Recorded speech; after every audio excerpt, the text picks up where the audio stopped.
Somewhere in the middle of 2024, people started noticing something felt off. A YouTube channel that had been quietly pulling in a devoted audience went unusually still. Comments disappeared, replies stopped. And a man who had spent months showing the world every log he lifted, every snowstorm he survived, and every system he built by hand in the Ontario wilderness had gone dark. What followed was a flood of speculation videos, Reddit threads, and clickbait thumbnails that turned one man's deliberate choices into an internet mystery. But the real story of what happened to James Alofs is far more interesting than any of those videos ever suggested.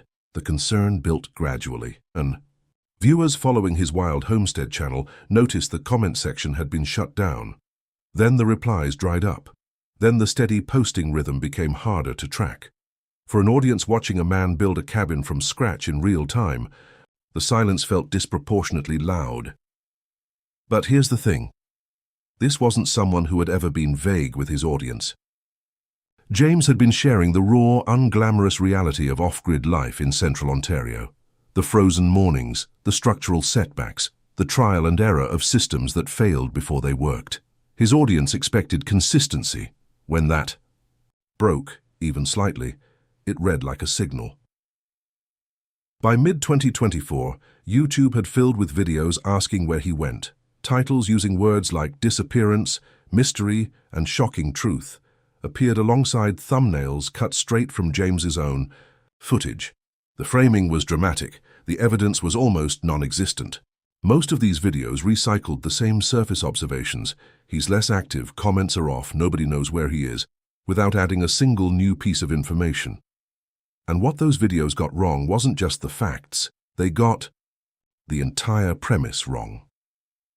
But to understand why, you have to go back much further than the cabin.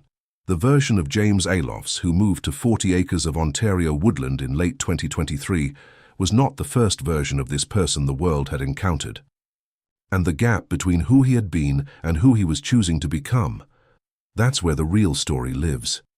Most of the people watching Wild Homestead videos had no idea they were watching someone who had once been the most talked about Canadian on Chinese television.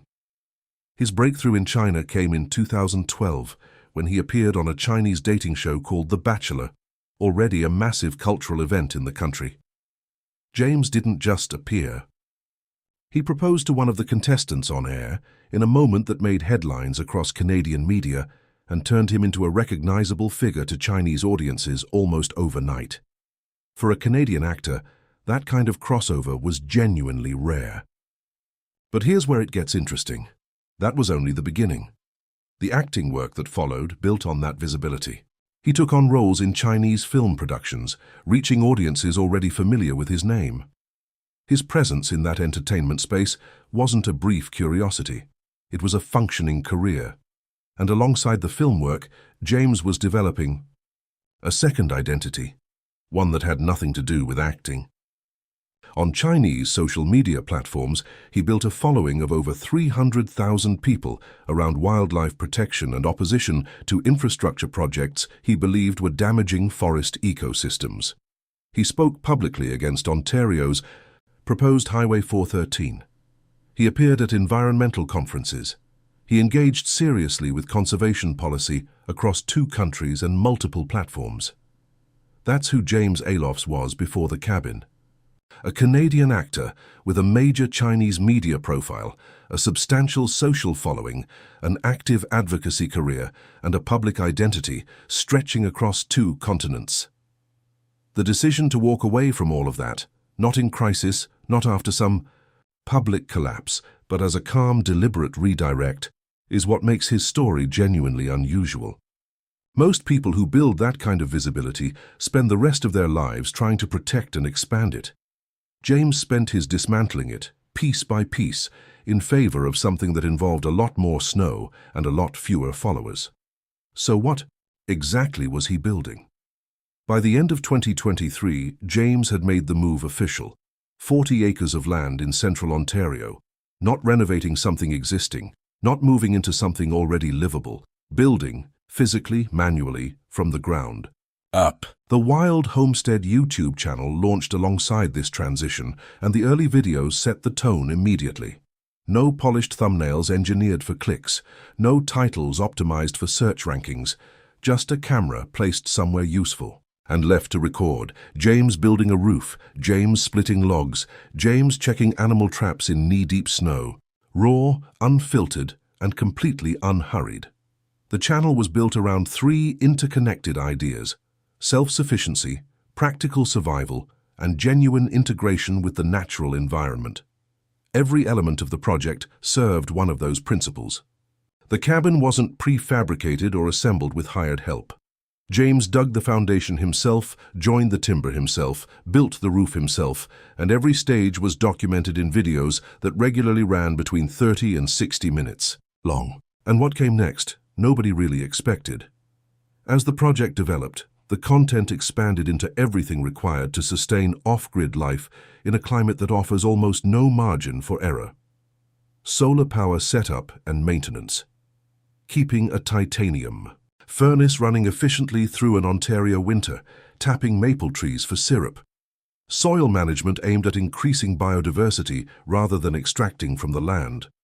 Ontario winters where James was living are serious, temperatures dropping to -30°C, ice accumulation affecting every system, snow loads testing structural decisions made months earlier. The content reflected those conditions, honestly, which meant it was sometimes unglamorous, sometimes repetitive in the way real physical work is repetitive and almost never optimized for casual viewing. That turned out to be precisely the point. By the end of 2024, Wild Homestead had passed 100,000 subscribers. Engagement numbers were significantly above what similar channels typically generated, meaning the audience wasn't just watching, they were invested, not in a persona or a brand, in a process. People came back because they needed to know what happened next with the roof, the water system, the solar setup, the winter. Continuity without it ever being manufactured.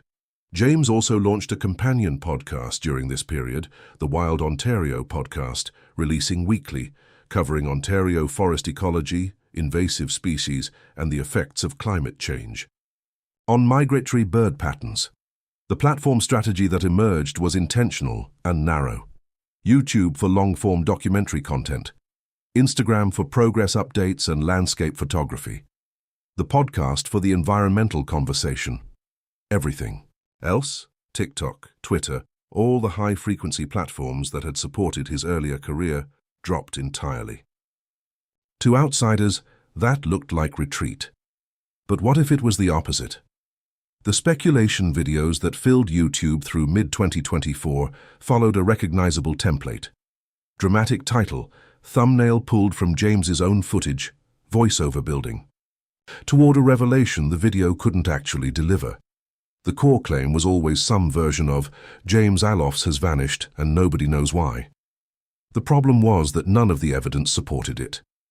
James was posting new Wild Homestead videos, on a consistent monthly schedule throughout the entire period when he was supposedly missing. The podcast was releasing weekly, his Instagram was active, the channel was growing. What the speculation was actually responding to was something far more specific. James had disabled comments on his YouTube channel, and for an audience accustomed to treating comment sections as a two-way conversation, that felt like a door closing. James never publicly explained that decision in direct terms. But the context makes it fairly readable. Someone managing 40 acres of land through a Canadian winter, building and maintaining physical infrastructure alone, running a weekly podcast, and producing long-form video content does not have meaningful time left over to moderate comments or answer individual questions from a 100,000 subscriber audience. Disabling comments isn't disappearing, it's managing bandwidth. But here's what the Reddit threads were really asking. A question nobody had a clean answer to. How was James paying for all of this? The land purchase alone had put him in debt. By his own indirect admission. The solar equipment, the machinery, the building materials, the transportation costs, the supplies needed to survive -30 winters, none of it was cheap. And he had no visible sponsorships, no affiliate products, no membership tier, no online course. The most plausible answer was a combination of YouTube revenue from a high-engagement channel that had crossed the monetization threshold, podcast, income from distribution platforms, and savings carried over from more than a decade in entertainment and advocacy. Not glamorous, but functional. And it pointed at something more fundamental about how Wild Homestead had been structured from the very beginning. James had made a deliberate decision to keep the channel completely free of commercial partnerships. No donation appeals, no affiliate links attached to his gear. No course teaching viewers how to replicate his life for a fee. For a channel with his engagement numbers, that was real money left on the table. The choice was consistent with everything else about how Wild Homestead was designed. It was a personal project shared publicly, not a product.